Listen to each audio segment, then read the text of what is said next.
All right, we are live. Welcome to 6G Agenda. I'm your host, Andrew, and I'm here without Justin today, but we got an awesome special guest, Seven Seas. I don't even got to give him an introduction. This guy's awesome at deep dives. If you don't follow him, definitely do. Seven Sees. And yeah, go ahead and introduce yourself, boss. Yeah, thanks for having me, Andrew. It's a pleasure. I've been following some of the stuff you've been posting over the last few months. Huge fan, and Thank I you. absolutely. I don't have like any background like journalism or anything like that.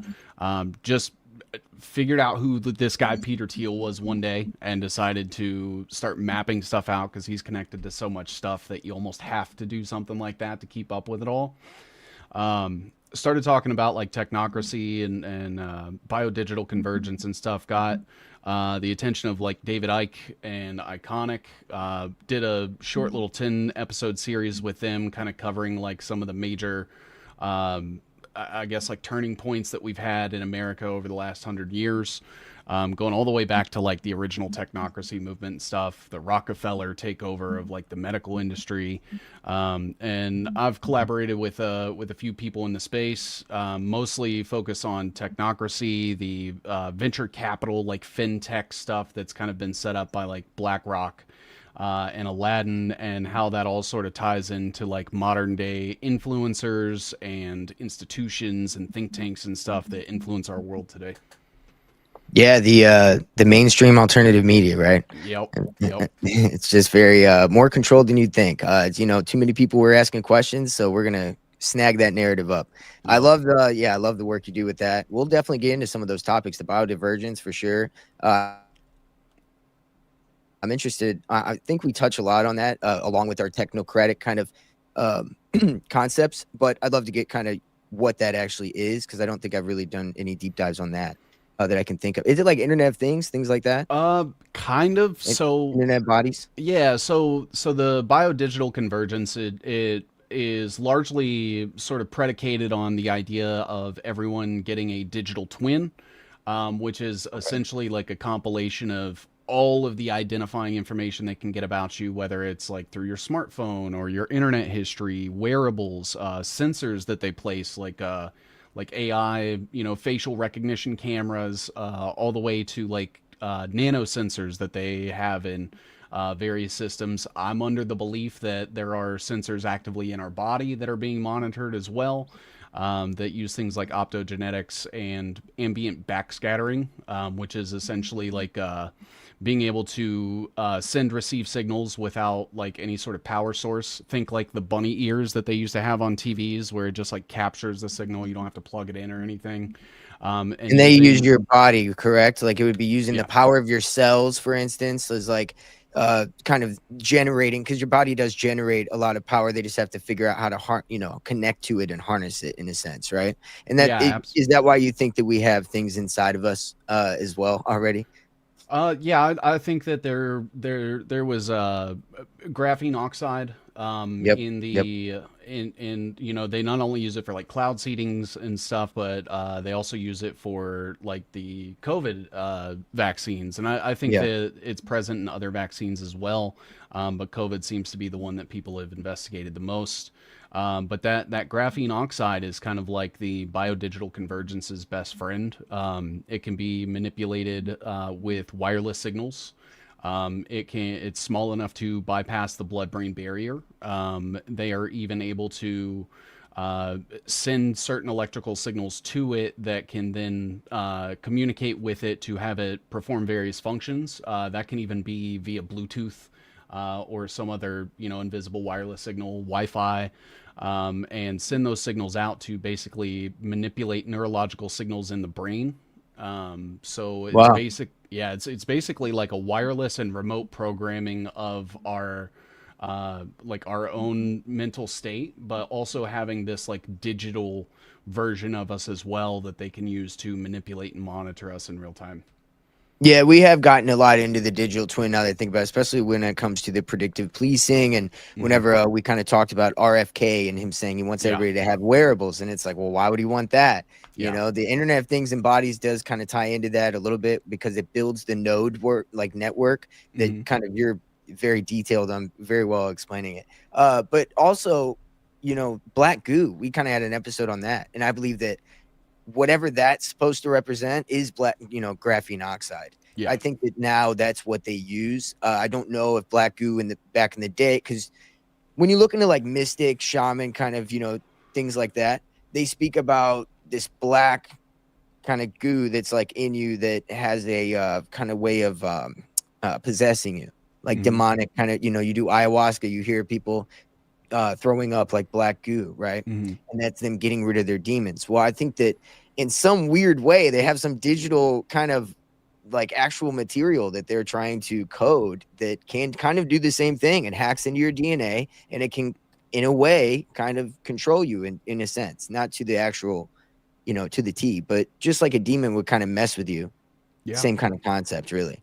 Absolutely. And like when you think about it, you have the spike protein, for example, that like they openly admit that it injects itself into your DNA to change your actual, DNA structure.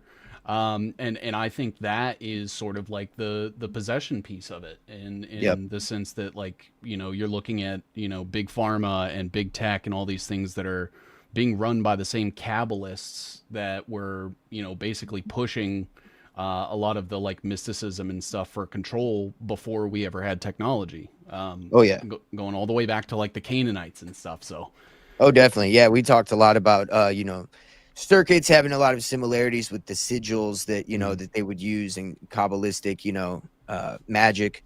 And also what's funny about that is, we've said it a few times on the show, but I'll go through it with you. If you look into like, the pentagram, it represents the 5 elements, just like you have 5 fingers. It's this whole micro macro concept with man as the universe, etc. And it's really nature worship at its core. Well, fire is like the most prominent element in this mystic cult. And if you were to alchemicalize it, like alchemy, where you turn lead into gold, well, if you were to do fire into its perfected self, it would be electricity, which is why Zeus has like, lightning bolts and shit. That's kind of what that is showing. And it's funny because it's the electrical grid. So when I saw like Ryan Dawson today kind of post that about, I was like, dude, this guy has great takes usually. I'm very surprised he's talking shit about people that were worried about 5G. It's not that you're going to see it overnight. That's like saying people in Y2K were wrong. They weren't wrong with the general concept, but they were wrong about like it's going to happen in 2000 on January 1st. You know what I mean? Or like smoking a cigarette, essentially, where it's, you're not going to get the immediate health effects, but if you are exposed to it over 30 years, you will get cancer. You will, have all of these adverse health effects. And I actually saw that post, and I think Ryan has done some decent work as far as uncovering some of the things surrounding like 9/11, the Epstein stuff. But at the end of the day, I do think he's on the take, whether he knows it or not. And that's why he dismisses things like that. There's been multiple studies that have come out way before we even had, like cell phones as a like a general like consumer commodity that said that like EMF radiation literally breaks down like the DNA in our bodies, and cancer is just the mutation of DNA. So it's unraveling us and creating the cancer. Exactly. And I don't see how one can't make the two connections if you read that and then you understand the concept behind it. I don't know, maybe I'm just a conceptual thinker, but I just kind of read something that says it scrambles your DNA, and I read something else that says the mutation or scrambling of DNA is what causes cancer. I'm like, how do you not make the connection there? Yeah. It's just kind of a no-brainer to me, but sometimes it feels like the context just must not be there maybe. So whatever. But it's very funny. That is kind of where I see it going. And, the 6G agenda concept, that's why I was kind of quick to say something on there, because I was like, dude, it's coming, and just like if it doesn't exactly happen how we talk about it from 6G, I mean, I think it will, but you know what I mean? It's like, what's the difference? It's still going to happen from this technology at the end of the day. Absolutely. Yeah, and it is one of those things too, where like as you start to look into it, because when COVID was happening and people started, there were the people that like set fire to 5G towers and stuff like that. I think that was sort of produced very early on to paint those people as crazy. And basically exactly what Dawson was doing in that post, like oversimplifying it to make it seem silly and just really, really out there. But you can go back and look at studies, back in like the 1990s that show exactly that. And then you had all of the telecommunication carriers like T-Mobile and Sprint, Verizon, AT&T. They started to co-opt those studies. And now there hasn't been a study on like EMF and wireless signal effects on the body long term since then without including them in the conversation. Yeah, for real, for sure. And also, that's why I asked you about Bell Labs, Mm-hmm. if you knew about that, because that's where telecommunication and MK Ultra style psychological experiments kind of merge together to see Mm-hmm. how the brain reacts to frequencies, how it Yeah. reacts to kind of low hums, things like that. Yeah. There was, a lot of people's accounts when you hear what they said that they experienced at Bell Labs. It was similar things that it's clearly some kind of experimentation with electronics and seeing what the body reacts to. And now here it is rolled out like 50 years later. Yeah. And everything's separate. Nobody talks about Bell Labs. I mean, I just learned about it recently, but why haven't I heard about it before? You know what I mean? It's very odd. And what I'm getting at is, like you were saying with Ryan Dawson, kind of saying that about people worried about 5G, etc.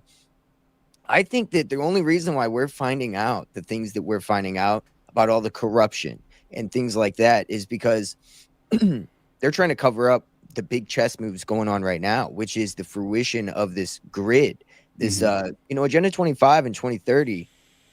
By those 5 years, they're supposed to, if they get their goals done in time, supposed to bring all that to fruition.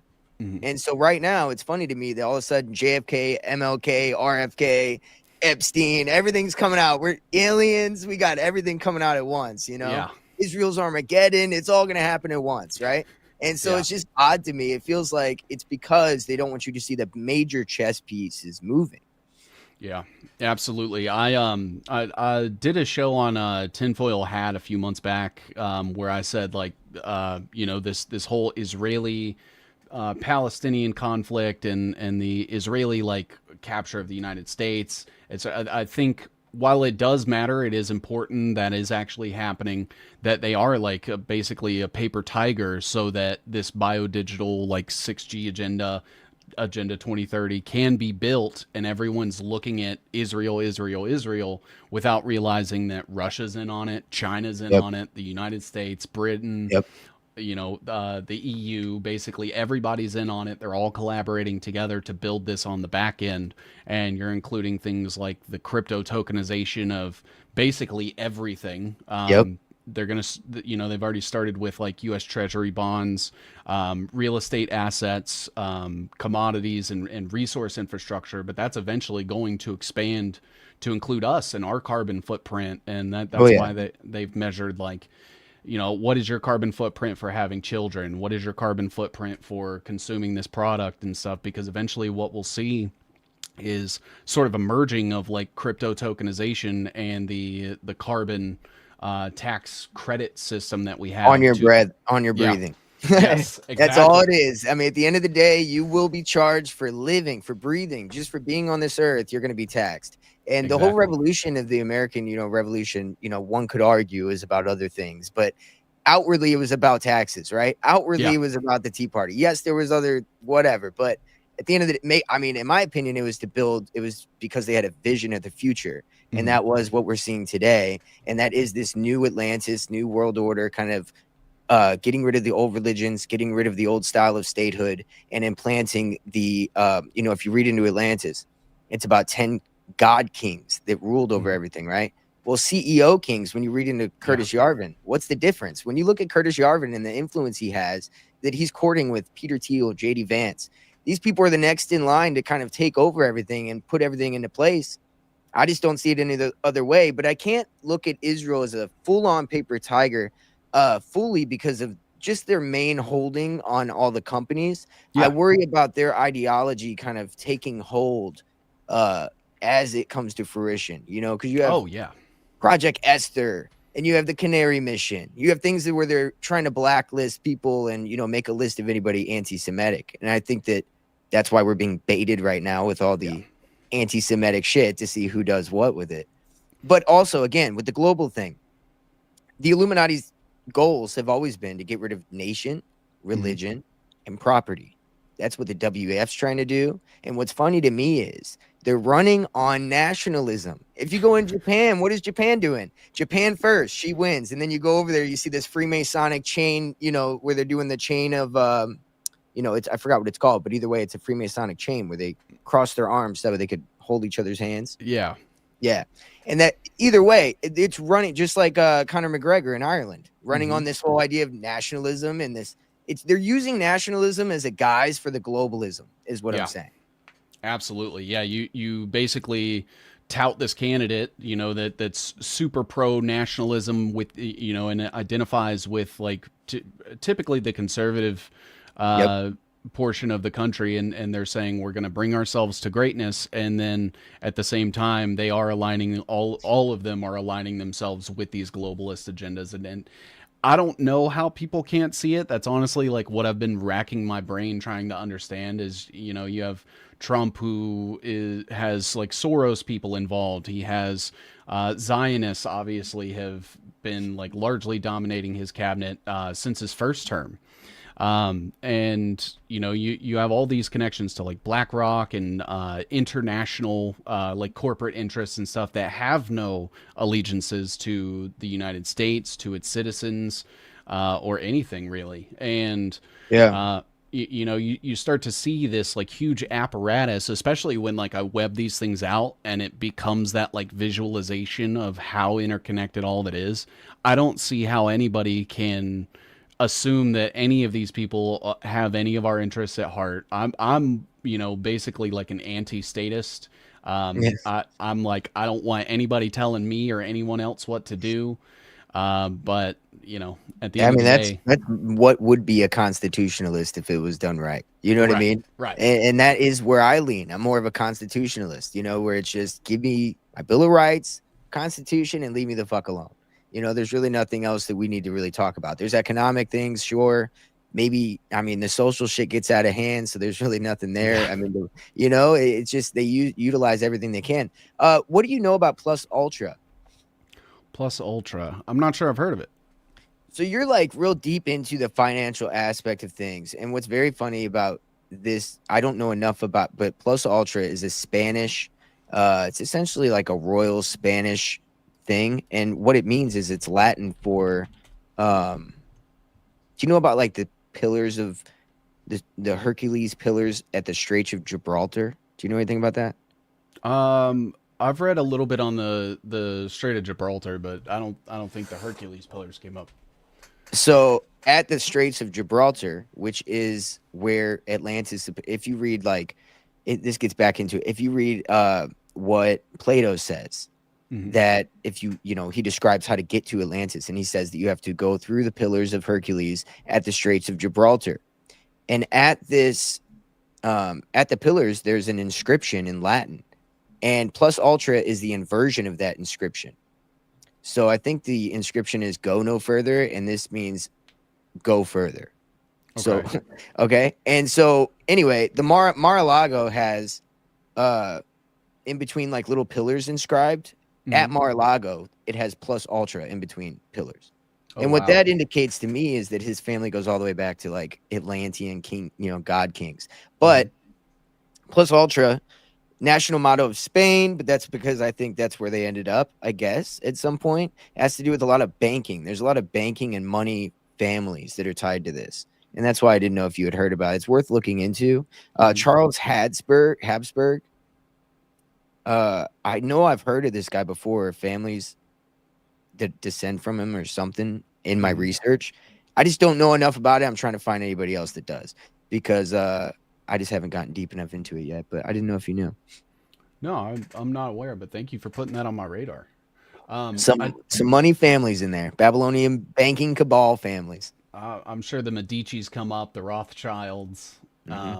So I did notice in that logo that they had the two temples of Freemasonry, Boaz and Yashin. Oh yeah, in that logo, and that just always goes back to like the Kabbalah and the duality and. Oh yeah, It Man, absolutely. You know that the J in Joachim means he establishes. I didn't until today when I was watching your tinfoil hat Yeah. Yeah. So episode. you did hear that shit. Okay, Yeah, good. Because I was gonna be like, dude, yeah. Because that's it. It permeates everything. But here's the thing: the pillars also represent the Hercules pillars, right? Because yeah, it goes all the way back to the Babylonian Atlantean cults of back then, right? Of the yeah, God King. And what is that? That's the fallen. yeah, Because if you read Helena Blavatsky's work in The Secret Doctrine, she explains that when she starts to talk about Atlantis, she kind of makes a reference to how it was the Cain, the descendants of Cain, hmm, and the flood that like went over Atlantis is very similar to the Noah. Like they're trying to cross the two together. And yeah, I was like, exactly, motherfucker. So that means it's the fallen, dude, that you guys are sitting here saying that built all these pyramids and these great things, which yeah. makes me look at people like Graham Hancock and people like that that are looking back at this ancient advanced civilization and looking back and reminiscing on how good it was. Almost to me sounds like, look how good it was. Let's do it again. You know what I Yep. mean? Like that's how it feels to me. Absolutely. Yeah. And, Yeah. you know, I see the same sort of like proliferation of influence in things like the Catholic Church, for example, and like the Jesuit Oh yeah. order. You know, if you go back far enough, you can see that there was this Canaanite priest, Eusebius of Caesarea, that came straight over from Canaan. He was a Kabbalist, and he essentially was there when Constantine ascended to the throne. He Mm. was really good friends with Constantine's father, and basically helped groom Constantine as he went to take the throne, and they established the Nicene Creed, and that's when Catholicism is sort of born. He went with Constantine's mom, I believe it was Helen or Helena, Mm. on her pilgrimage to Palestine to find like the original pieces of the cross, like 300 years after the fact.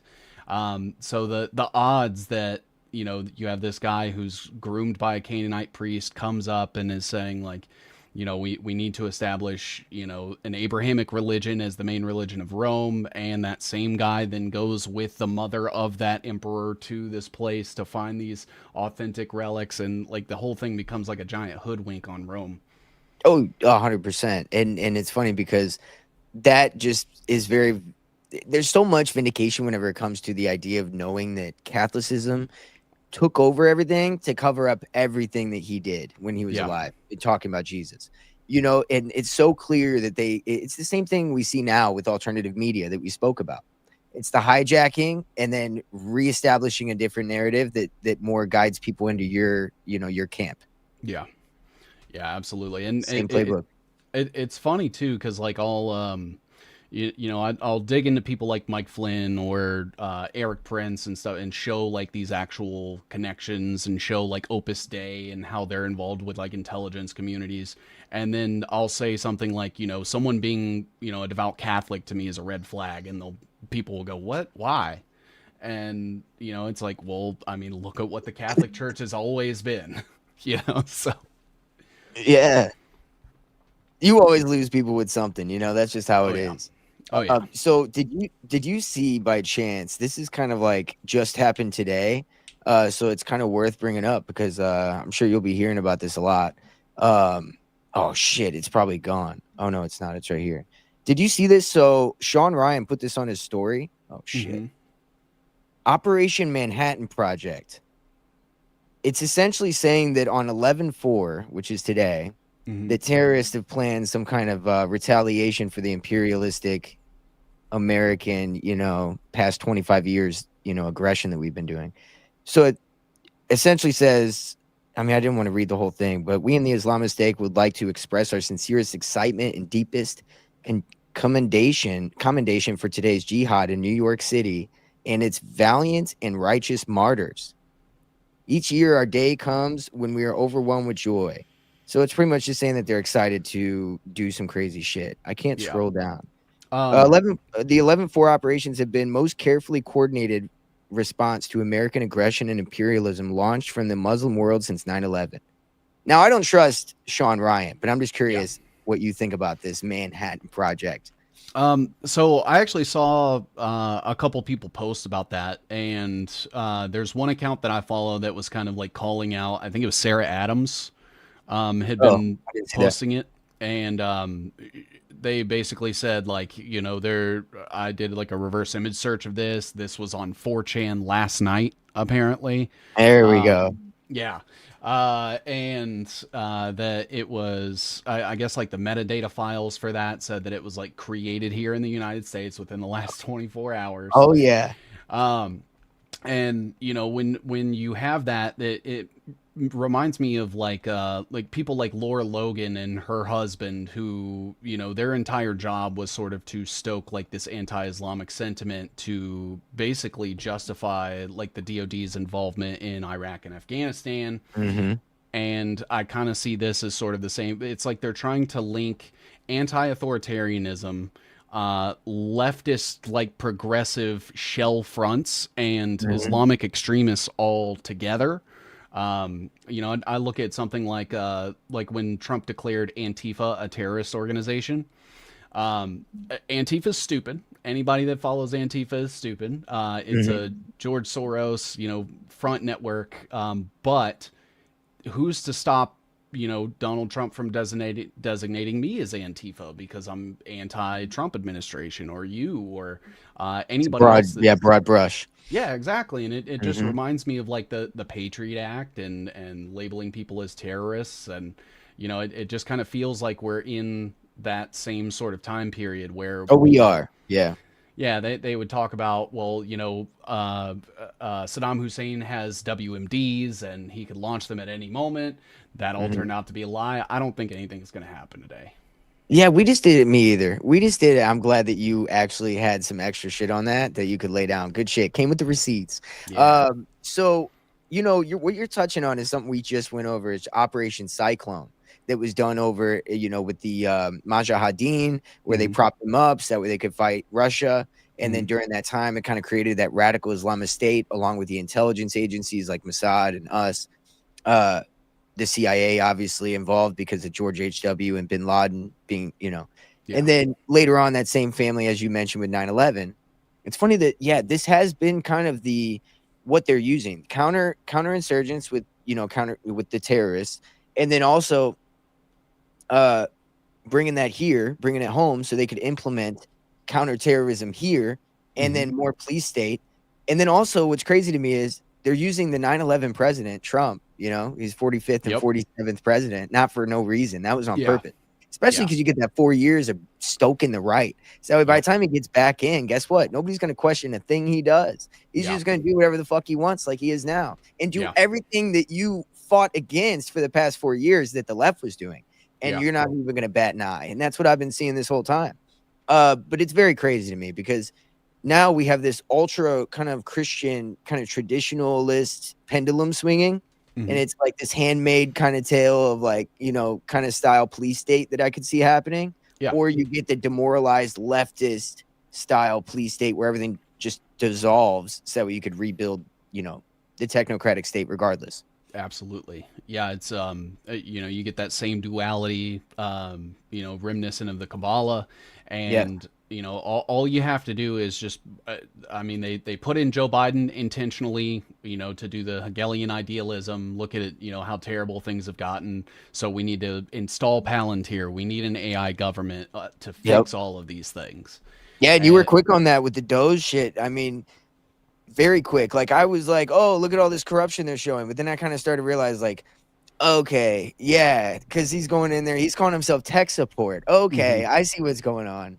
And then he's, you know, leaves swiftly, and they're separating him from Sam Altman, all these other people trying to make it look like no, you know, but then they're all bidding on the same fucking jobs. It's yeah. very crazy, very crazy.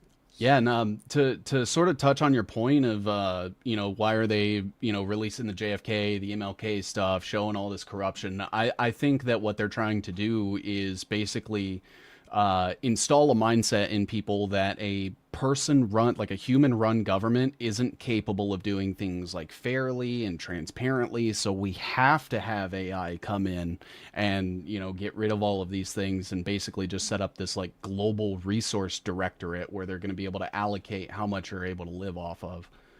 It's exactly what I think is going to happen. And I think while they're moving the chess pieces, you get you get JFK, you get Charlie Kirk, you get all Yep. these, all these different things going on. They're hammering the drum of the Epstein files, but never actually going to give you anything. It's this constant distraction. And then every distraction is being pointed at. And then people are like, well, this is just to distract us from this. But that's another distraction. Yep. It's awesome. I mean, it's really crazy to see. It's Yeah. like, no, all this is being, this has been, go look at the OG conspiracy theorists like Bill Cooper or, fuck, I always forget this guy's name. Anyway, go look at the old school guys, and they told you what was coming 25, 30 years ago. And now everybody's talking about stupid sensationalist conspiracies and not what's really coming. Yeah.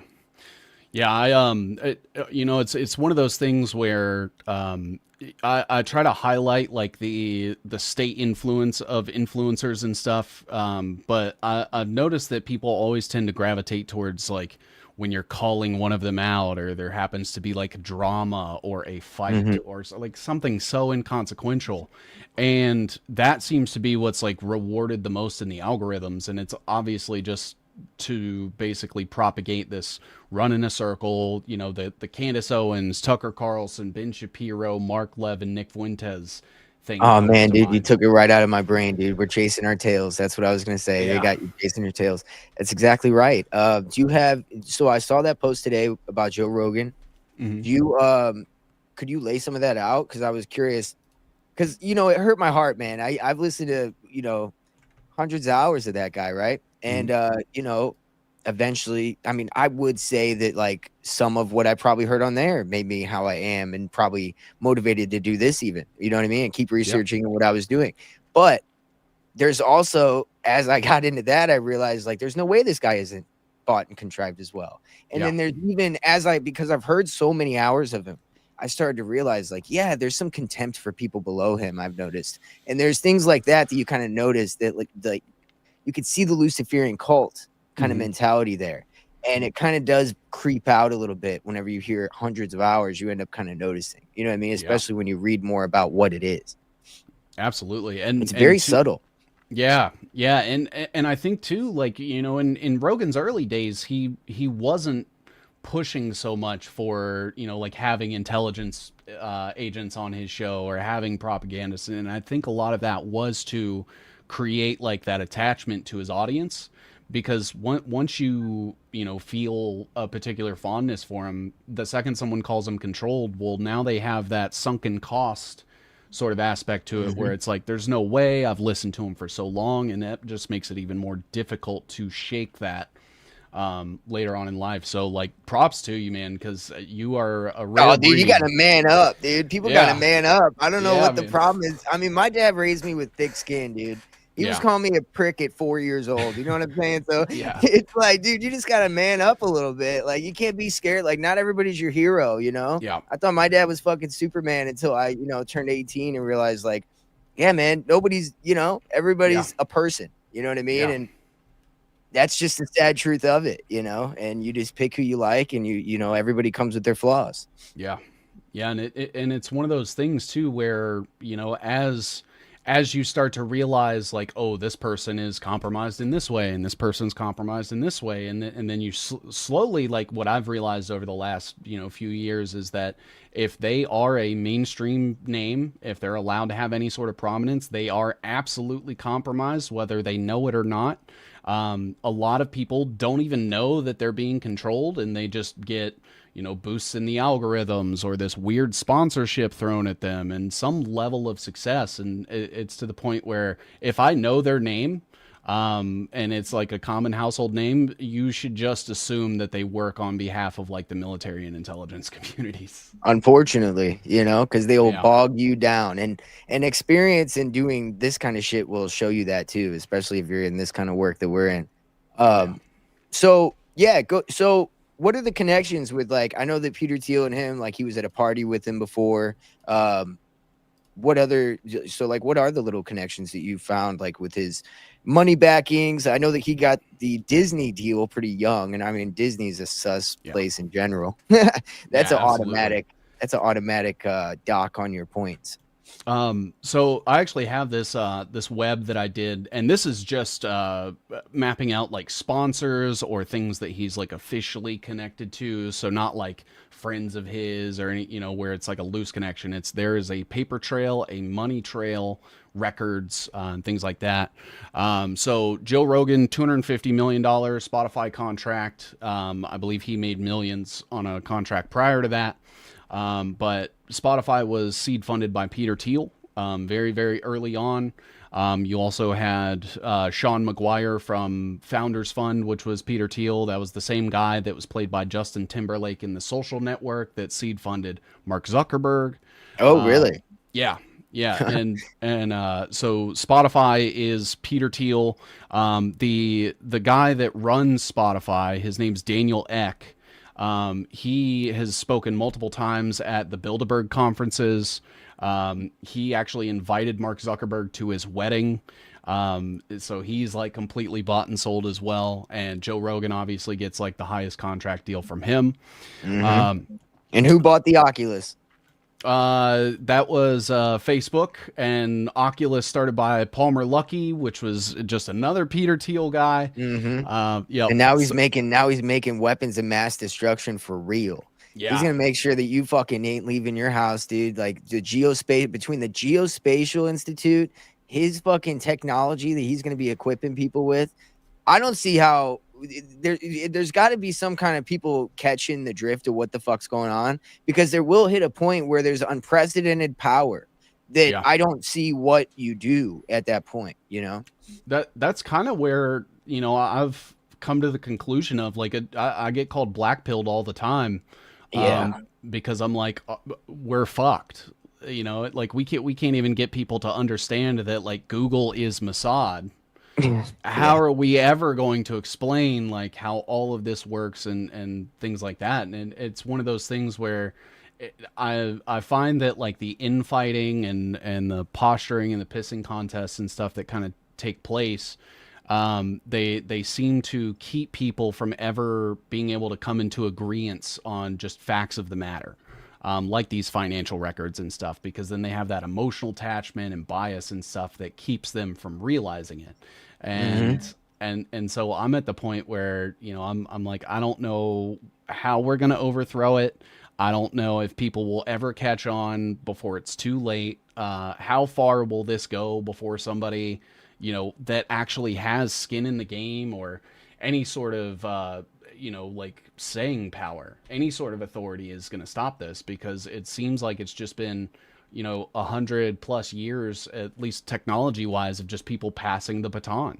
And nobody says like, hey, wait, maybe we shouldn't try to control everybody. Maybe we shouldn't be pumping radiation out into the world. And I just feel like with the way that they run, like infiltration and subversion of collective movements and stuff, we're never gonna realistically get there. So I always tell people like, make yourself as capable as possible, hone your skills, create your own water and food systems and stuff, because you have to save yourself. Nobody is going to do it for you. No. And it's funny because there's something whenever I first started doing this, and I've been very clear, like I've been really good about not saying this, but like this is kind of the reality. You can't fully just detach yourself from society and go and be self-sustainable, get your own water, get your own food, do your own thing for too long, because because what we just talked about, Geospatial Institute, these different things, like what do you think the Golden Dome really is, Yeah. And so when you think about that way, it does kind of take a real uprising. But then here's the thing though, we're at a point now, and this is why I kind of agree with you. This is what I'm getting at. I do 100% agree with you with the we're fucked thing kind of.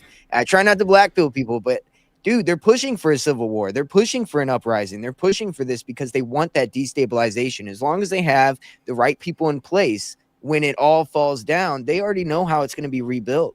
And so they don't mind that. But the thing is, it would take a revolution that was done in a way where you would know how to make sure that part didn't happen at the end. Yeah. That's the only way it could work. Yeah. And you look at things like that, where you go back to like the French Revolution, where you had people that were advising the king to make all these terrible decisions while also being the ones involved with starting the revolution. Yeah. And it's like, how could you even like And that, yeah. Occupy Wall Street, for example? It's like Hmm. that may have started organically. I think it did, but within a day or two, it was co-opted by people like Medea Benjamin and Michael Shellam and like all these people on the left to basically tank it. And that's what I feel like kind of happens with like all of our collectives, like collectivist movements, is like trying to get people in there, and then you'll have someone interject themselves and either become like a prominent figure that does something controversial, splits it somehow. And they've been doing this for hundreds of years, and people aren't even aware of the fact that they do it enough to know when it's happening. No, not at all. And, here's the thing, speaking of the French Revolution, and you're exactly right. The same people that were sitting there talking in his ear, the ones that, because they've always done the both sides of the wars and the both sides of the conflicts so they could create their own version of what they want. It's order out of chaos. Yeah. But, what's funny about that is the Mithraic cult is who, the Red Hat people, they're the ones that like started that or were the big revolutionaries in the French Revolution. And when you think about that, the Mithraic cult's ties to Trump is very odd with the red hats and his golden god kind of attributes that people ascribe to him. And this whole, even Cyrus and this whole weird thing that they're doing over in Israel with him being the chosen and the Messiah. And then you have Steve Bannon, who clearly has got to be in the seven churches mandate because he's calling Trump a fucking, what did he call him? He called him a vessel for divine providence or something. It's like, dude, this guy's not like some messiah that came here but they truly believe that. And that worries me as well, because we're up against psychopaths that have been programmed so bad on the left. And then also people that have been programmed on the right to believe that this guy is like a straight messiah. It's at a point where I just don't see who I would even align myself with. And if that's even enough people. Yeah, I mean, like you start to look at like the Chabad Lubavitch Church and like their extremist ideologies. Oh yeah, they that's talk hiding about everything in Israel. Yeah, like they talk about the golden age and the world to come, and all of that is essentially, they're alluding to like the Abrahamic religions version of the apocalypse. Yep. And then that's where you get, okay, well, Iran is Islam. You have Israel that's, Judaism. And then you have the United States in between them both. That's Christianity largely. And they all want the same thing. They all want the rapture, the end of times to happen. And so the justification is there. And I worry now. Yeah. Sorry. No, you're fine. I worry now that maybe we have the technology, or at least the capability where people are in their like mental state to be able to fake something like that, like project a god in the sky. We're there. 100%. And that's why I said earlier about the paper tiger thing with Israel. It's like, they got a lot of the control of the actual systems and the surveillance, and Silicon Valley. A lot of their tech comes from Tel Aviv. And, Unit 8200, that's almost all the spyware that we use that came from that.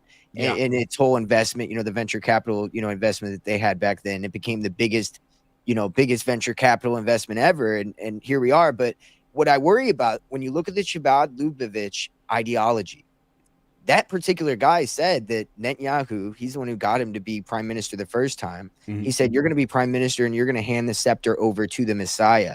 Yeah. And then he wasn't the prime minister, then he was, then he wasn't, and then he was now for like a while, and that's because of these crazy extremists that are there, and that's why he's doing what he's doing, because he can't leave office until he fulfills Chabad Lubavitch's promise that he will hand that scepter over to the Messiah. Now, what I worry about is when you read into what they say will happen when the Messiah comes, they say Edom will be destroyed, and Edom is Western society. That is what us, Rome. Yeah. It's Rome. That's us. And it's funny because they've been working with us and manipulating us against Muslims who have the most like-minded thinking that Christians would have, if you really think about it. Because when people think of Muslims, they always think of the radical Islam, the jihad types. But that's been perverted, just like you can look at evangelicals who have perverted Christianity. It's the same thing. And so my point is, they've made us hate them whenever we're probably the best allies to have against people who want to destroy all of Edom and take it over and give each person 2,700 slaves. This is crazy. And so this is why I don't think they're a paper tiger at this moment, only because of that particular piece right there. Yeah, more so the paper tiger aspect was their conflicts with, the Middle East, like Palestine and they're faking it. Yeah, well, more so like, real hey, death. Pay attention to us bombing this country and killing all these people so that you don't see us working with all these companies to build this infrastructure and things like that. And that's why I think the disclosure is coming out the way it is. Exactly. That's exactly. It's all at once, It's weird. Yeah, absolutely. And as far as Israel goes, like Joe Rogan's actually like one of their favorite mouthpieces, whether they like to admit it or not. Because not only do you have like the Peter Thiel stuff, but he took a sponsor with this company called ExpressVPN, which is owned by Cape Technologies, which is run by this guy named Teddy Sagi, who is a billionaire Israeli. Yeah. So everyone that's gone through ExpressVPN, all of that is just Mossad collecting your internet traffic and using it in a database. Essentially, he's had BetterHelp, which is run by Alan Mattis, who's another Israeli billionaire. They have a partnership with Teladoc, and Teladoc is sort of like the primary care for like mental health issues for people in Palestine and Gaza and Jordan and Lebanon. So all these people that are seeking like therapy and mental help, like, to deal with the conflict of Israel, are being basically given care, I guess, if you could call it that, by people in Israel. Yeah. By their attackers. Yeah. That's crazy. That's outrageous. Yeah. Oh, 1,000%. There's nothing that's not evil about the actions going on today, especially like, I found some little ties with like Sudan and Israel with the army that's going into there. And I just was like, can anything not be connected to these motherfuckers? Like, can anything not be connected to that? I just don't understand. Yeah, absolutely. Through the Sudan Israeli thing, I mean, Eric Prince is like a huge power broker when it comes to stuff like that. Really? I've been like slowly mapping him out, but yeah, Eric Prince had like direct connections with Alvin Krongard. Alvin Krongard was like the director of the CIA. He's the one that set up In-Q-Tel to begin with. Really? So the CIA's like venture capital firm, was Alvin Krongard. Before that, he was using a company called Alex Brown and Sons. I actually just made a post about this today. And Alex Brown and Sons was essentially operating as a front company for the CIA before that. And they seed funded things like Oracle and Broadcom and Qualcomm and Microsoft. And you think about Qualcomm is the one that makes all of the antenna chips for every single cell phone in the United States. Okay. And then you realize that the co-founders are also connected to like Cornell University, which is transhumanism, Massachusetts Institute of Technology, MIT. Qualcomm owns something called Cellwise, which is just a Mossad company that handles all of the wireless connections in Israel. And so all of our cell phones are compromised. You have Broadcom that's compromised. Oracle, obviously, Larry Ellison's attached at the hip. He's the largest donor to the IDF on the planet. Oh, yeah. Sun Microsystems, which was, essentially like DARPA, MIT, Stanford, Kleiner Perkins, which is just the DoD. And they all sort of helped Sun Microsystems create Google, Oracle, and various other sort of companies like that use like the same VMware sort of technology that have gone on to make Larry Ellison like the richest person on the planet. Yeah, dude, that's insane. Oh, it's funny because you know what you said about the phones. Oh, you have a phone on you. You have a piece of Israel in your pocket. Exactly, and he means that. And that's true. 100% means that. They do not lie to you. Yeah. It's really crazy. I mean, the only time they lie is when they tell you that they didn't do a thing. Yeah. This guy, Equilibrium Report, he pulls up often. He says he used to work at Oracle. That's crazy, dude. That is crazy. I wonder if he stopped working there when they got screened for seeing who was too anti-Semitic. Just kidding. That's crazy. Yeah, dude, that's insane. You know, ExpressVPN, didn't it just recently get bought out by Israeli actors? Or was that not? Because I know Netanyahu, I saw something recently that said that Israel has control of ExpressVPN now. I didn't know if that was, you know, that billionaire you mentioned gave it over or what that was. Um, so from my understanding, ExpressVPN, they had another company that they were sort of operating under that had these ransomware programs that they would essentially run, and various spyware and things like that. I can't remember the name of them, but I've posted about it before. But essentially, they were operating 4 or 5 different pieces of software that were used to either collect data or control data or ransom it, and then they created this ExpressVPN. It was using largely like a lot of the same like software stack as these other programs, and then got bought by Cape Technologies eventually. Yeah. Okay. So yeah, So that is Cape. Cape is the one you mentioned. Okay. yeah, Yeah. Oh um, wow. yeah. But even looking at like Joe Rogan's connection to the UFC, which is just Endeavor, which is the Emmanuel brothers, and Mm-hmm. I their did see that ties. one. I think I saw you. It was either you or somebody else. I was like, holy shit. The UFC's owned by a big ass company. I mean, I don't know why I ever thought Dana White just has this like swagger about him where you look at him and you're like, that guy doesn't have a boss. Yeah, You know what I mean? You're like, that guy doesn't, nobody owns what he has. You know what I mean? yeah, Like, but no, I mean, he definitely does, and yeah.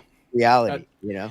it's crazy to the point where do you remember when that whole the controversy happened that got Vince McMahon ousted from his company, and he had to like Recently, sell? right? Yeah, it Yeah, was like a FA year or shit. two ago.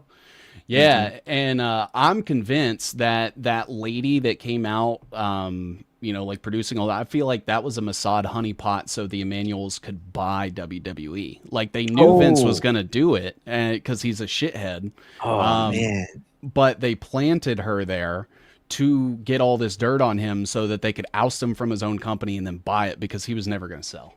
Wow. How soon after did they buy that company? It was like three Immediate? months, I think. Like Wow. the talks were going on, and they were like, "Is it Holy going to be shit. owned by Endeavor? Is it going to be owned by Oh TKO?" yeah, they And strong armed him with a yeah, with soft woman. That's oh yeah, crazy, dude. That's crazy. That's awesome.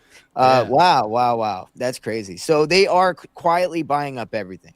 yes, If they yeah, didn't already have a back door into, because I mean, since Prism, they've been putting back doors in everything. right, So this is every technology that's already been kind of put into place. Not every, but a lot of it already had back doors in it that we knew about as it was being built, and we just kept doing it. yeah. I I would argue. wonder. No, I'm sorry. Go ahead. I was just gonna say, I think like the x86 and the 64-bit like architecture that computers are built on are Mm, there is a back door there on the hardware level and the software level, wow, um, I and believe it. it goes back 60, 70 years when DARPA was basically working on the internet. They weren't ever going to release any sort of like commercialized product without being able to access it first. Yeah, I believe it. It makes me wonder because recently I kind of realized that China's just the scapegoat for Hmm. everything. Yep. Like TikTok scapegoat, just so we could Yep. buy it. Just like you just said with the Vince McMahon thing. They do that. Hmm. And then, Microsoft, I see a story about how they're saying that Israel was using their technology to track down Palestinians whenever they were killing them. Hmm. And so they stopped letting them use it. A week later, Pete Hegseth comes out and says that Microsoft is being, got Chinese agents in it and, Yep. spies. And so I'm like, wow, again, with the China thing. And so I just wonder, with the, what do they call it? Like malware in our Hmm. transformers that they keep talking about and everything else. Yeah. Are they just going to blame it on China whenever they do some full grid wipe or something crazy? Like what? That just it feels like they're the ones that have done that. They got the back door in there and everything else. Most likely, yeah. I think that ultimately it's going to be like a BRICS versus NATO kind of thing that they want to go for. I do know that it's really weird to like watch Trump do like this hot and cold thing with Putin. Um, uh, Yeah, it is.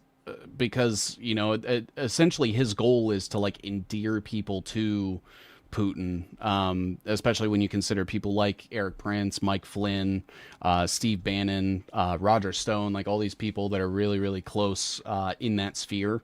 But China, I think you're absolutely right.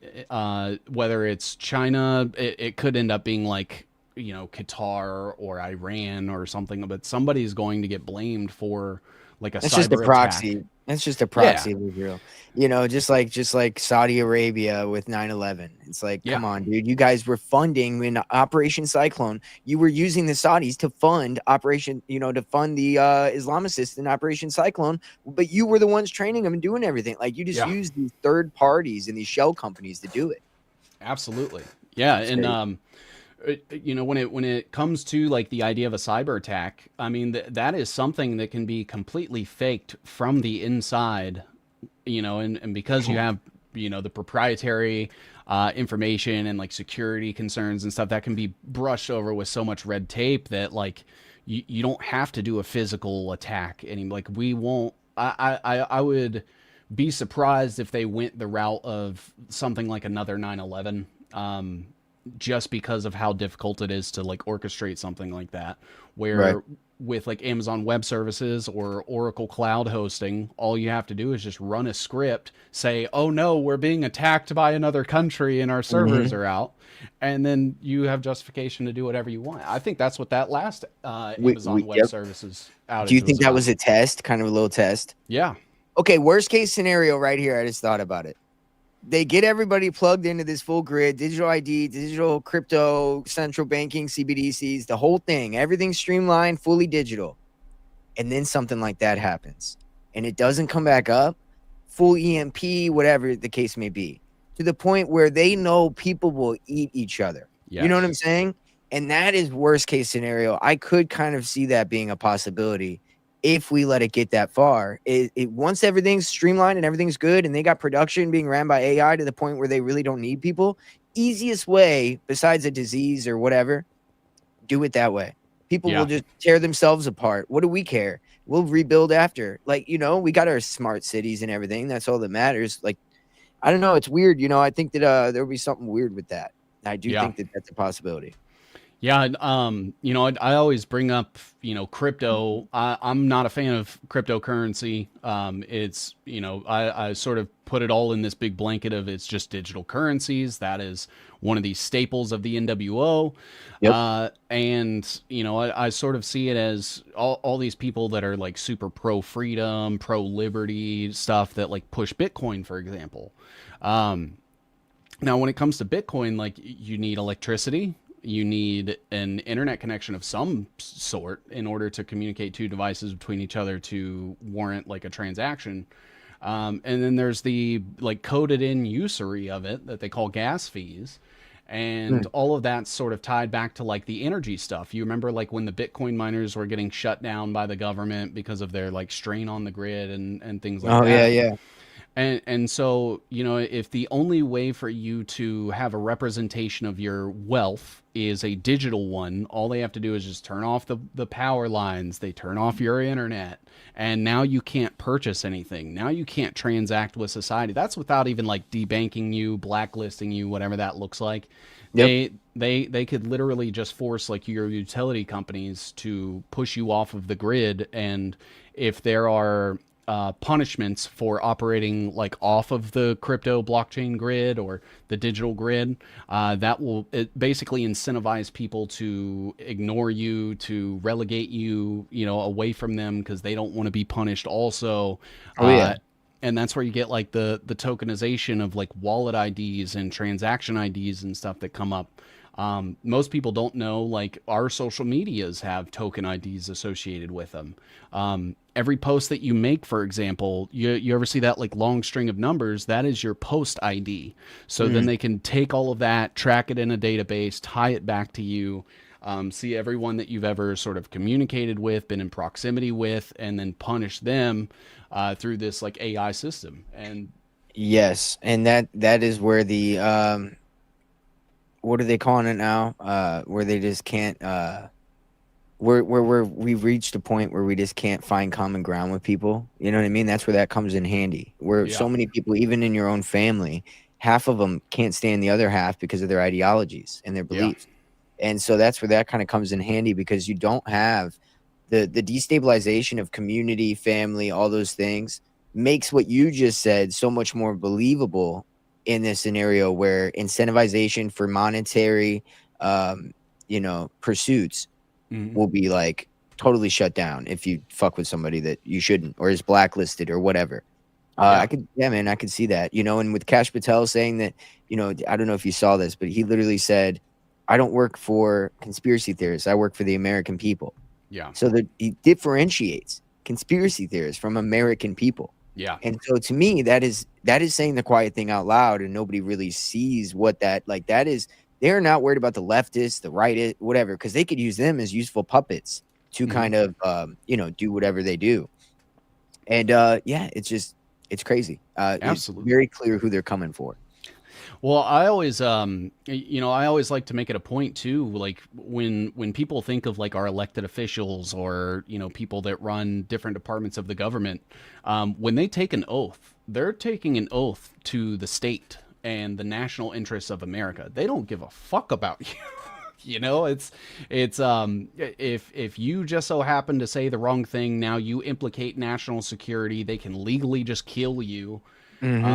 And people don't seem to understand that. And even people like Thomas Massey, who says all the things that you would want to hear as like somebody that's pro liberty, he still has to be in the mindset of, I want to enforce the rule of law on everybody in Kentucky, whether they agree with me or not, even if it's for the better common good. It's like you're still willing to express authority over other people, and that to me is the antithesis of liberty. 100%.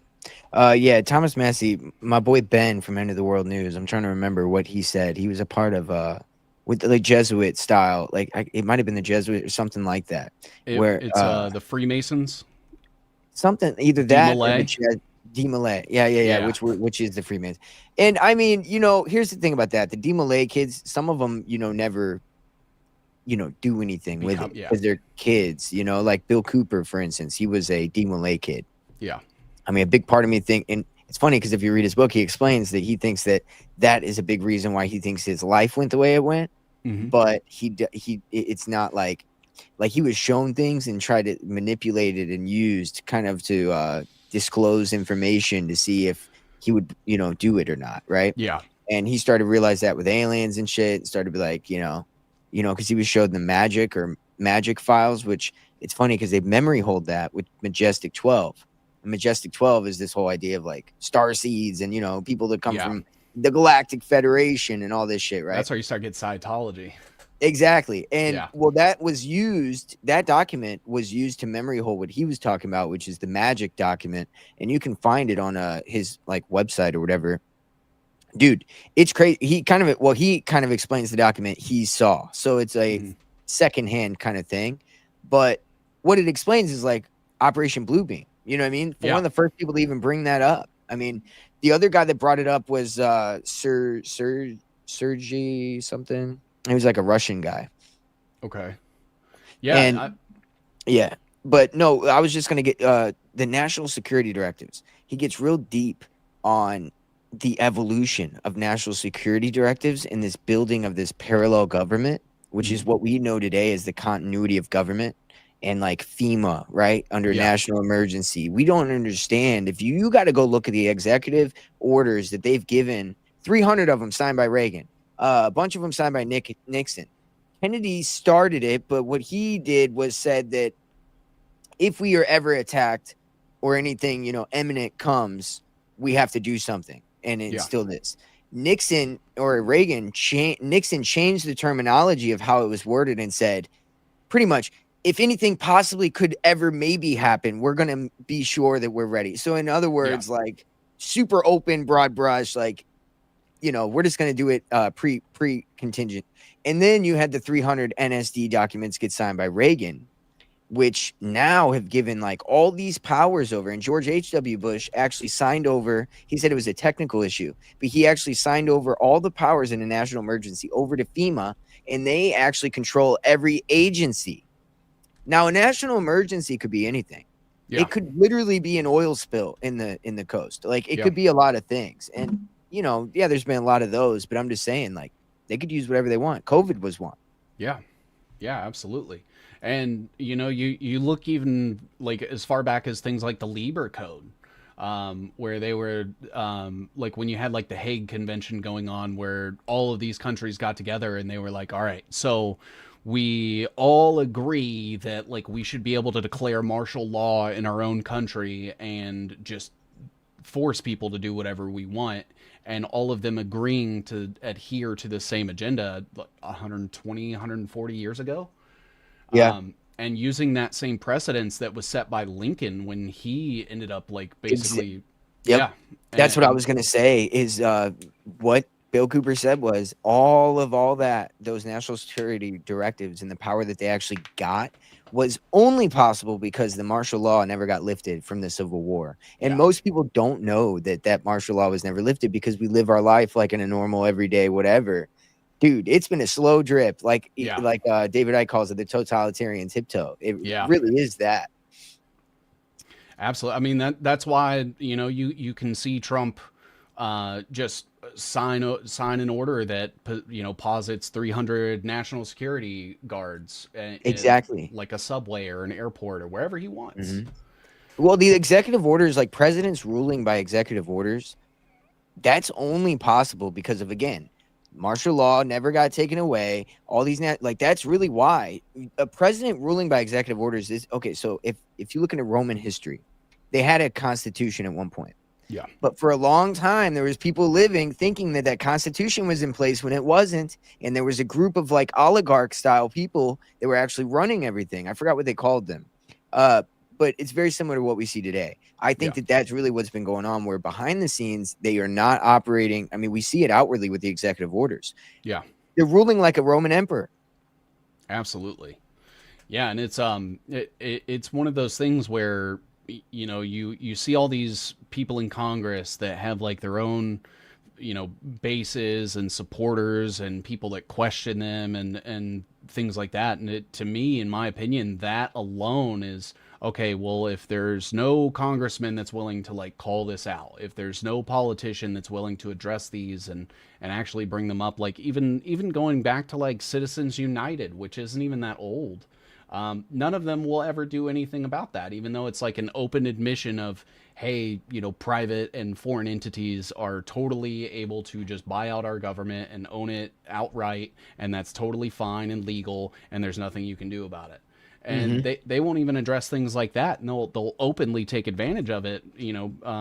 People like Thomas Massey and Rand Paul, they're both funded by pro-Israeli Jewish billionaire named Jeff Yoss, and Really, Jeff Yoss donates directly to the Kohelet Policy Forum, which is a think tank in Israel that helps direct the Knesset in working with Netanyahu.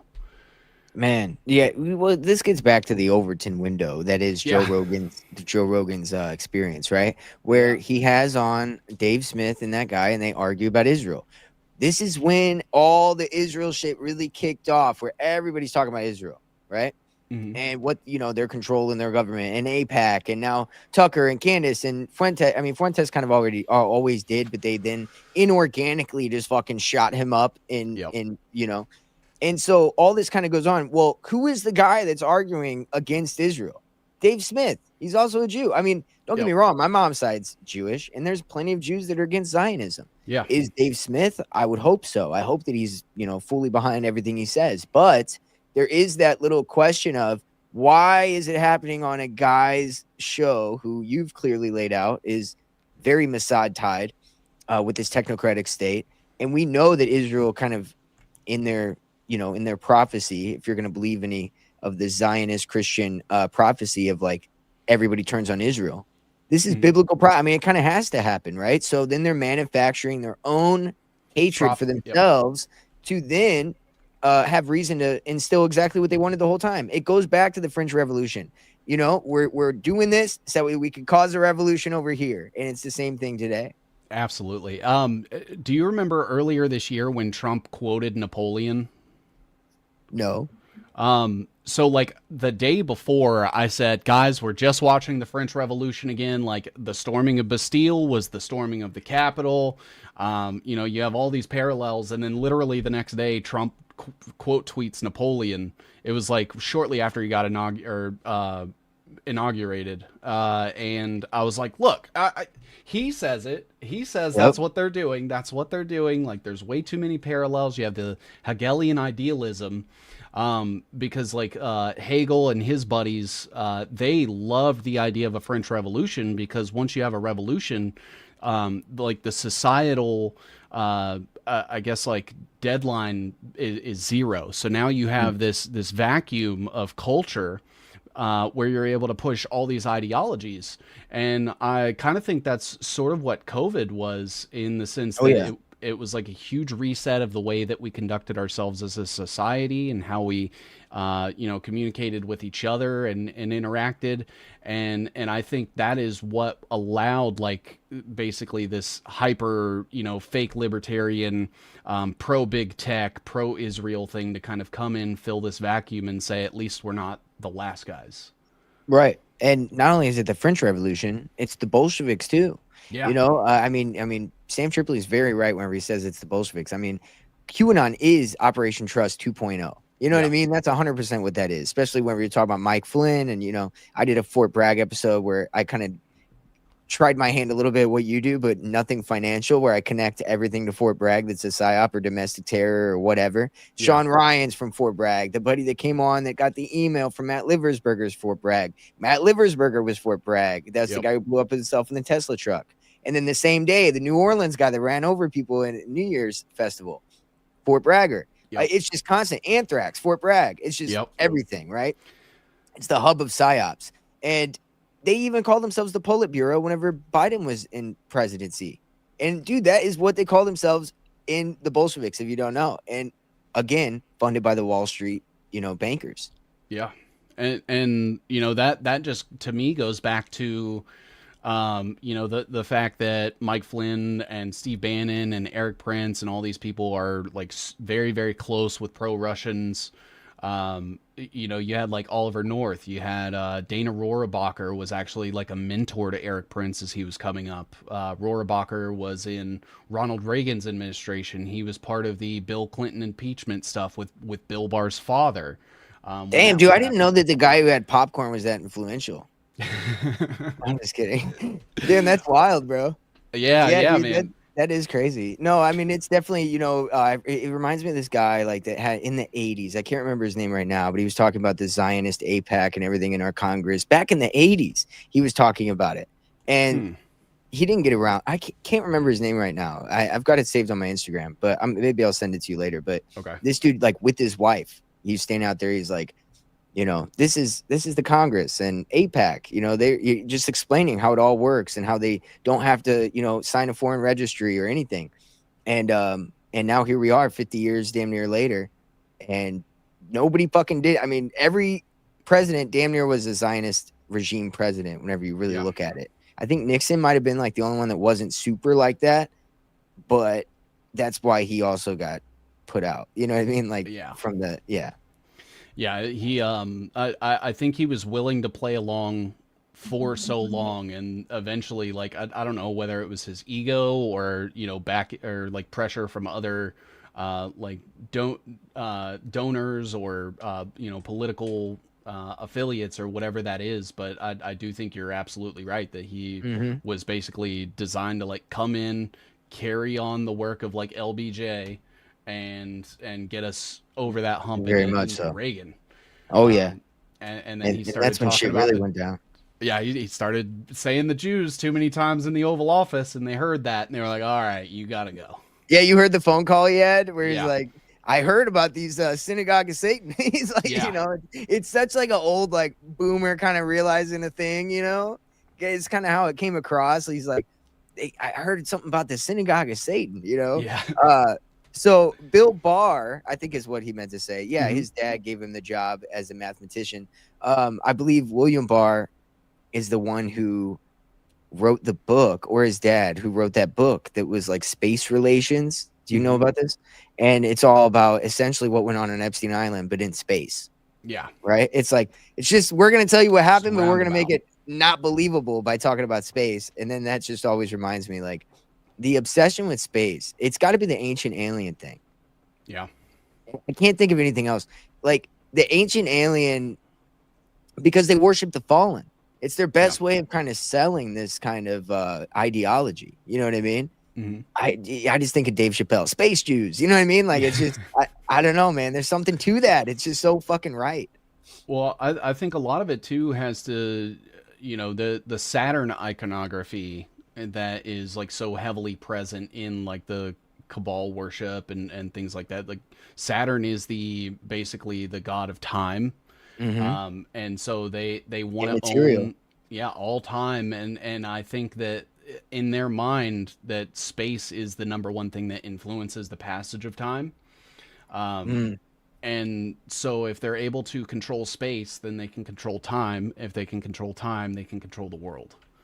Right. And I mean, the ChatGPT logo, we talked about this yesterday. Mm-hmm. If you look in the center, it's a hexagram, which is, everybody knows. I mean, that is the shape for Saturn, if you will. It's literally on the fucking planet. I don't know how they got it to be so perfect. Like, that shit makes you think simulation. Whenever you see that shit, you're like, what the fuck? There's just no other explanation almost. But then you think like, well, hey, if it is some kind of Gnostic prison planet simulation that was created by the demiurge, I still believe in the concept that there was a man who came here and gave us a cheat code to get out of it. And now these people, these technocrats, are creating this prison planet that will be permanent digitally, recreating material reality in a digital version. Like you said, digital avatar. Mm-hmm. Well, if you look at blockchain, it matches your DNA and the way it's structured. Like you may have heard on whenever I was on tinfoil, your cells match circuits, the way transistors and everything works. So again, they're encoded. It's so that they can encode God's creation into this they're recreating God's creation. And it's an ultimate fuck you to God if you're a person who is anti-material, create, etc., etc. Absolutely. And so I have like I guess a little bit of spirituality in the sense that in my opinion God is like that invisible force that kind of makes us all human, where you see somebody like going through a struggle and it makes you feel bad for them. You have that empathy, you have that just common goodwill towards your fellow man. And that to me is God like working through us. And tough love too. Tough love as well. People always forget about that part. Like with Jesus, like he was very loving, but also he didn't fuck around. You know what I mean? And like you got to have that aspect to you too. You can't just be a pushover, a doormat that people walk over, which is a lot of Christians because of the way that they've been taught to always turn the other cheek. So, I don't want to ruffle any feathers. You know what I mean? It's like, no, dude, that dude just slapped you. You know what I mean? Like that kind of, it's crazy. But what I was gonna say about that, fuck, I forgot. It's okay. It doesn't matter. I was gonna say something about that Gnostic Saturn aspect to it. Oh yeah. Why did you pick 7 Seas? So I've had this name for a long time. My last name is actually Sees. And so I've always been a fan of like puns, wordplay. I was 19 when I first came up with it, and I was like, oh, 7 Seas, like the 7 seas of the ocean. And so that became like my gamer tag. That became, basically like my alias. And I decided to go by an alias when I saw like that. And this was probably a psyop in and of itself, but someone showed up to Nick Fuentes' house with a gun. Yeah, dude. And I was I was like, I can Google my name and find my address. I'm not protecting myself against the government or anything. They know where I live. They know who I am. It's for the crazy people that don't like when I call out people like Fuentes or Tucker Carlson. Right. I could see that, dude. And hey, man, I try to have a weighted opinion where I try to be balanced and not just, but because I fucked up. Well, actually, I could act like it's an alias, right? I mean, I could, because who would believe my last name's Clinton, right? I mean, come on. Yeah. So 7 Seas, the reason why I asked, because 7, right? The 7 for Hermeticism, the 7 for 7 Seas. I mean, fuck, there really is like 7 continents. It is kind of weird. Everything goes into 7. But it also reminds me, I was thinking Saturn triple Mhm. sevens that goes into the Saturnalia shit too as well. Yeah. So I don't know. I just kind of was thinking about that. I was like, oh, don't let me forget to ask you why you picked that name. So I'm Yeah. glad I did. Yeah, I was 19. I was smoking weed at the time, and it blew my mind. I was like, oh, I can make a pun out of my name, so I just Fuck yeah. went with it. But I've been accused of being a Freemason and all this other shit because of that. You know, people were even like Seven Seas. It's like pirates, and pirates were the Freemasons of the water. And I'm like, Yeah, you yeah, are yeah. reaching, Yeah, brother. yeah, yeah. Oh, skull and crossbones. That's how Yeah, you know, because it's crossed like Osiris, because it goes yeah. back to there is something there. But so I mean, probably. I don't know. I kind of do think so. Because that is kind of like there's the skull and bones, the pirate. I mean, maybe you Oh never yeah. know. The Um, blunder for the gold and everything.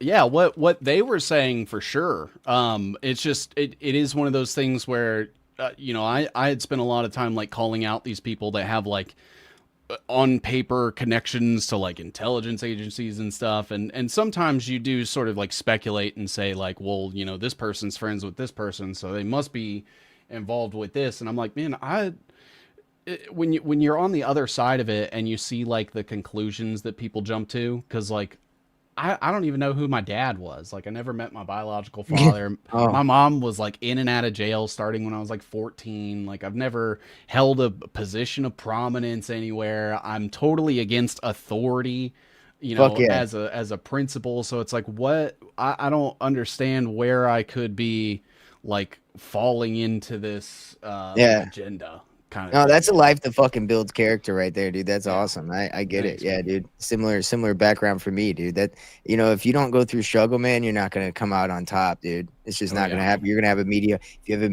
it's just gonna end up mediocre. So what? You gave up the za? The za. Yeah, you gave up the za, the good military grade weed. It's all. Oh Is that yeah. is that when you quit? Well, I've kind of had like an on again, off again relationship with it in the past. Now it's like maybe if I need to go to sleep or something and I can't, I'll do Yeah. it. But like depending on it, um, you know, as like a form of escapism or something. I just Ah. never want to be like dependent Oh on it, yeah. if that makes Yeah. sense. No, I get that, dude. I no, I was just wondering. No, I don't blame you. I feel like mental faculty is definitely something that falters whenever Hmm. you keep that up. I don't understand. There's something wrong with me. Because my brain never stops.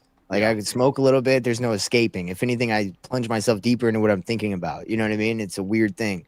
Uh so yeah, I've always kind of been able to use it as like a tool almost. But yeah, as far as needing a thing, I get that, bro. Yeah, Yeah. because I hate that feeling of like I have to have a thing. Not to say I don't have anything I have to have, but I like to limit how many things that is. You know what I Yeah. mean? Especially when we're talking about this type of shit. You know what I mean? Like when shit Yeah. cracks and hits the fan, I can't be smoking on a robot dick. You know what I mean? I won't even have one. Like, how long are those gonna last? Yeah. Am I gonna go hit a vape shop first before I go hit a grocery store? Like, that's crazy. You know, Maybe. I might, Maybe. I might. That's the problem, and that's why you got to get rid of that shit. But Absolutely. yeah, As we, it's a mental thing for sure. I've Hell yeah, dude. I've just purchased cinnamon sticks, and I'm gonna try to swap out and see if that Nice. helps. That might help. Yeah, they got these little like caffeine pouches instead of nicotine or whatever. Oh And man. and I'm like, maybe I should try that. Like, so that way I'm not just sucking on nicotine fucking pouches or whatever. Cause I feel like I don't want to mess my gums up. You know what I mean? Yeah. I can't see my lungs, right? So like, what's it matter? Like Yeah. it's whatever, dude. Hell yeah. Dude, we'll definitely have to do this again, man. This was awesome. Great talk. Absolutely. I could fucking keep going, honestly, but yeah, this was great. We're probably a good spot to end it. And I'll be watching you. So whenever I find some more shit we could go deep on, maybe Bell Labs a little bit more next time. Maybe you could find some connections with Silicon Valley actors or whatever. I'll check that Oh out as yeah. well. You're really good with I don't know what you're using to find the financial, like, what is your process? I do want to know.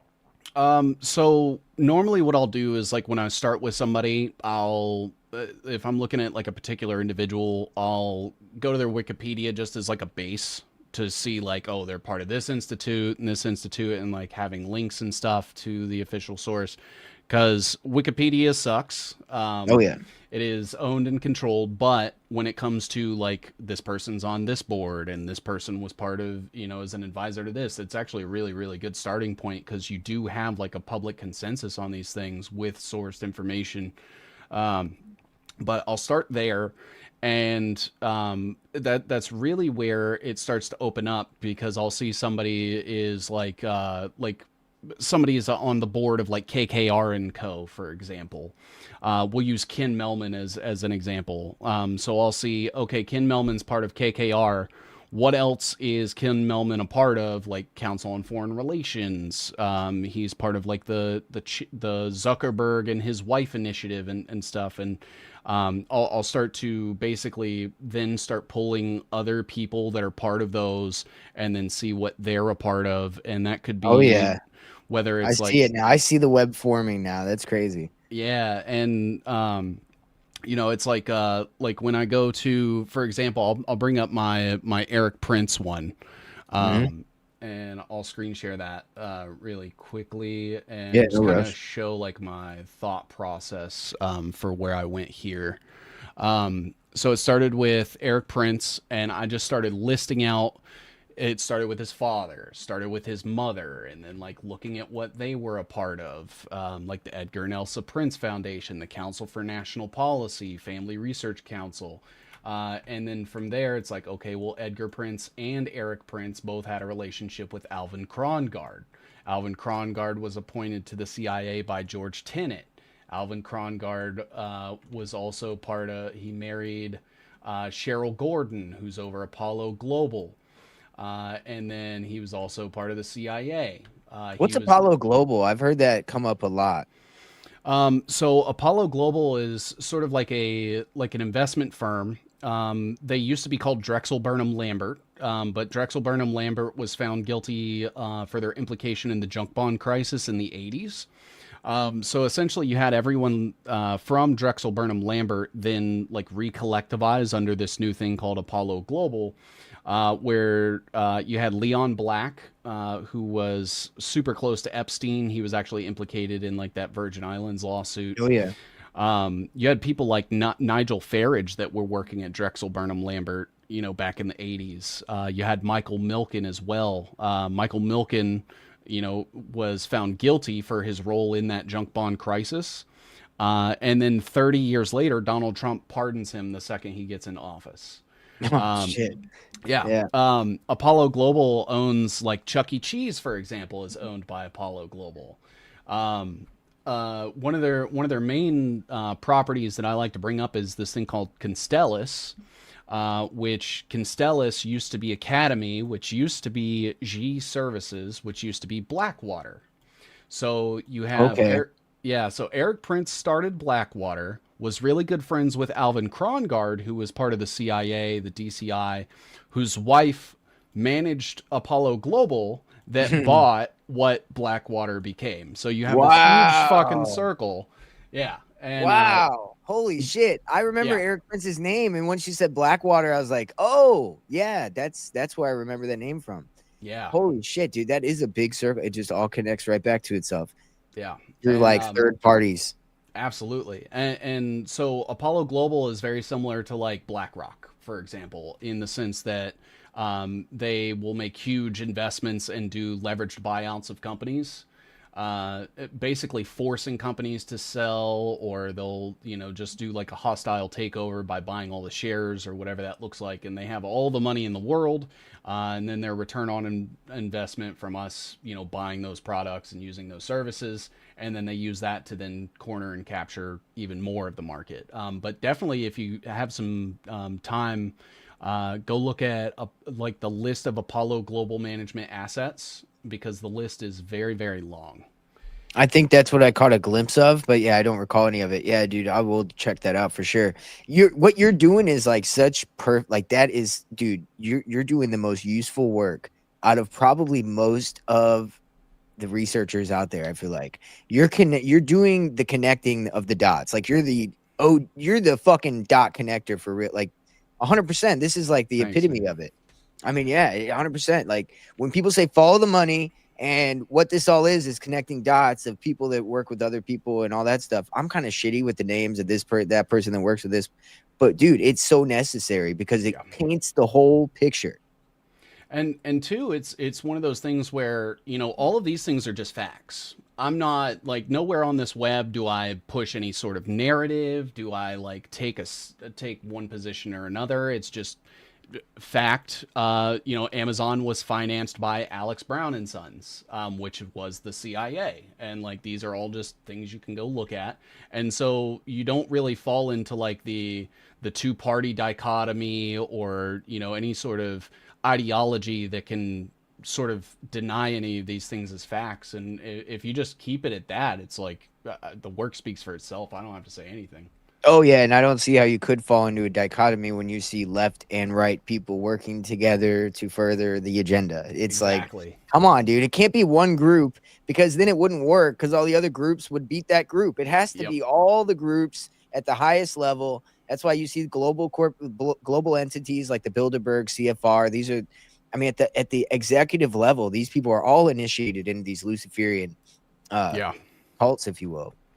Yeah, and so, you know, I just have done that with basically like, and a lot of this too. Like, I don't want to take credit for all of this because what I do is I'll live stream my research sessions. So that's probably something like unique to a lot of researchers is I'm typically not looking into something unless I'm on camera and in front of my audience. Okay. And that kind of creates this level of transparency that shows like you can go back and like view how I'm looking these things up, where I'm finding the information, and some of the people will like send me stuff and I'll vet and verify that in real time with them. Like somebody will drop a link in the chat and I'll say, I didn't know these two things were connected. We'll go follow it, we'll verify it. I And love so that. yeah, so it's really like crowdsourcing a lot of this because as I'm sure you're very well aware, you can work all day, every day, and you will never cover even like 0.01% of what's going on.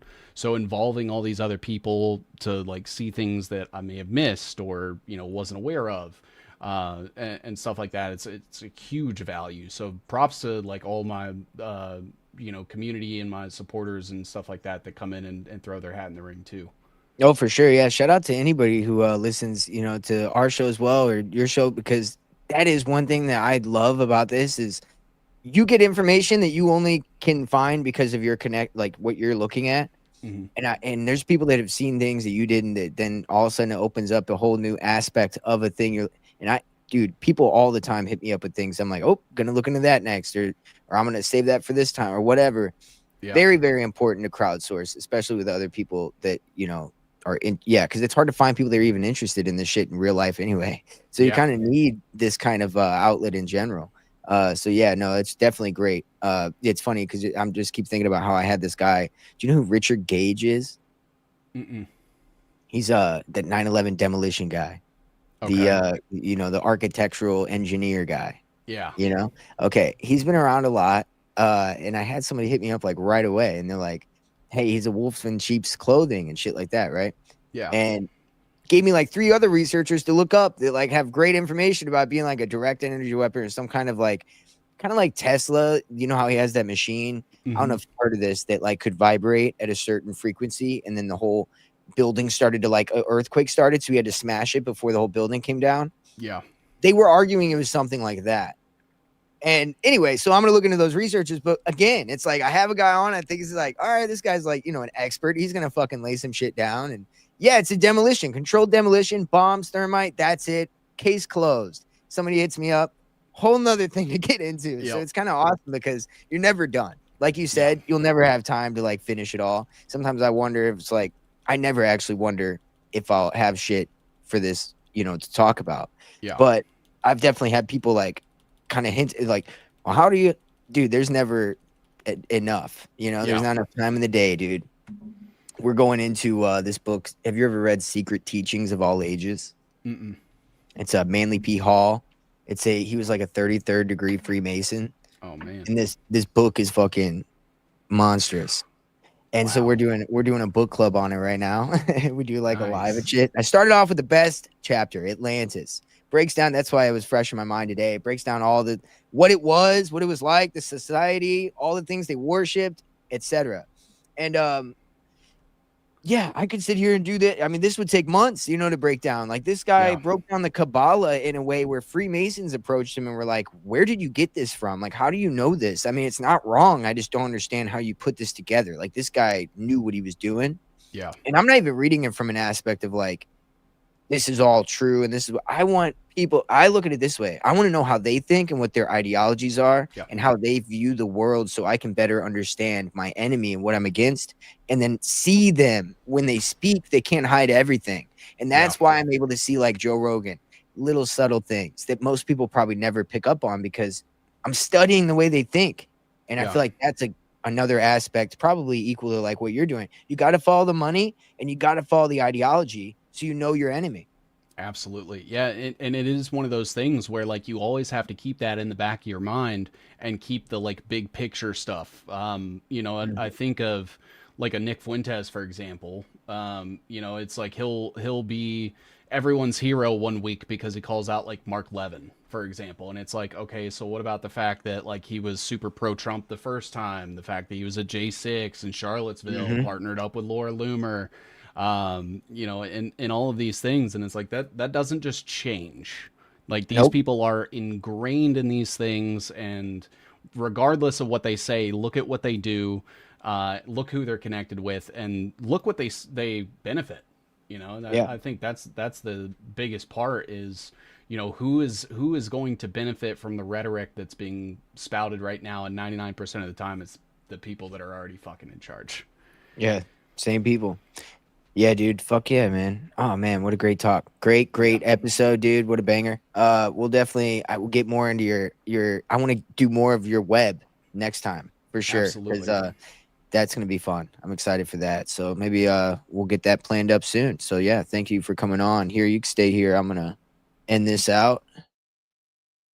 Appreciate you guys. Thanks for coming through. Had a banger episode with 7 C's. Go check him out. He's got actually, you tell him where to check you out. I'm not gonna do that. Yeah. So I'm on all of the DARPA DoD websites, X, YouTube, Rumble, Peter Thiel.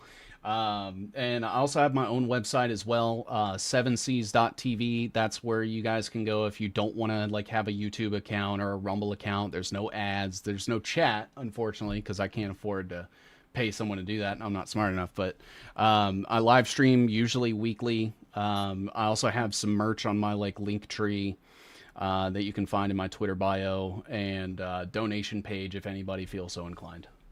Hell yeah. Go check him out. He's got some great shit. Great follow on X for sure, dude. Deep dives on every post.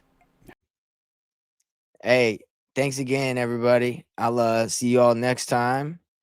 And yeah, I will get that, Living Man. I will look into getting that. Wait, what do I need? A website?